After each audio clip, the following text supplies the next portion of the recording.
ഇന്ന് നോമ്പ് രണ്ടാം നാൾ. ഇന്നത്തെ നമ്മുടെ സ്പെഷ്യൽ ചിക്കൻ സമൂസയാണ്. അതിനുവേണ്ട സാധനങ്ങളും ഞാനിവിടെ റെഡിയാക്കിയിട്ടുണ്ട്. പണ്ടൊക്കെ നോമ്പിന് പഴംപൊരിയും പൊക്കവടെയാണ് ഒഴിച്ചുകൂടാനാവാത്തതെങ്കിൽ ഇന്ന് എല്ലാവർക്കും സമൂസയും കട്ട്ലേറ്റുമായി മാറിയിട്ടുണ്ട്.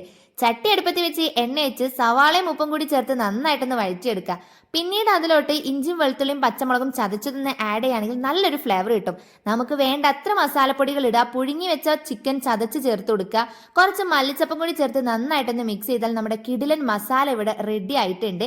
സമൂസ ഷീറ്റ് മടക്കാൻ അത്ര വലിയ പണിയൊന്നുമില്ല കേട്ടോ. ഞാൻ കാണിച്ചു തരുന്നത് പോലെ അങ്ങ് ചെയ്താൽ മതി. ഒരു 2-3 വട്ടം ചെയ്യുമ്പോൾ നിങ്ങൾ താനേ പഠിച്ചോളും.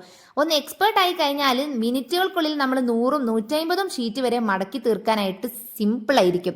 അങ്ങനെ അവസാനം മൈദ കലക്കയും കൂടി തേച്ച് ഒട്ടിച്ചങ്ങോട്ട് വെച്ചാൽ സംഗതി ഇവിടെ സെറ്റാണ്. ഞാനിവിടെ 5 പേർക്ക് 5 സമൂസ വീതം 25 എണ്ണ കേട്ടോ റെഡിയാക്കി എടുക്കുന്നത്. ശേഷം നമ്മൾ നല്ല തിളച്ച എണ്ണയിലിട്ടൊന്ന് വറുത്ത് കോരി എടുക്കുകയാണെങ്കിൽ നമ്മുടെ കിടിലൻ സമൂസ ഇവിടെ റെഡിയാണ്. അപ്പം നാളത്തെ നോമ്പിന് എന്തായാലും ട്രൈ ചെയ്ത് നോക്കുക.